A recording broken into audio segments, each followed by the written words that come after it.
Michelle from Muskegon Area District Library.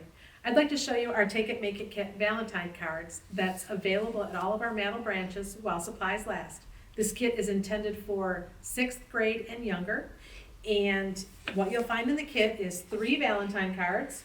You will find 3 red envelopes, 4 stickers, and a packet of crayons. When you get your kit home, what you're going to do first is fold these cards in half, and you want to make sure you fold them nice and straight so that they fit into the envelopes nicely. Once you have them folded, you can use the crayons, or if you have paint or markers, whatever you want, you can color in the hearts, decorate them however you would like.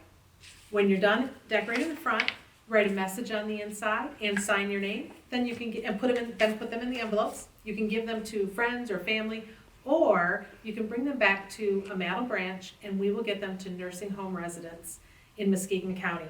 We will need to have those cards back by February 2nd so we can get them to the residents by Valentine's Day. We would love for you to bring some back, but you're not required to. That is our Take It, Make It Kit Valentine cards. Please watch mantle.org, our calendar there, and the webpage for more fun programs that we have coming up.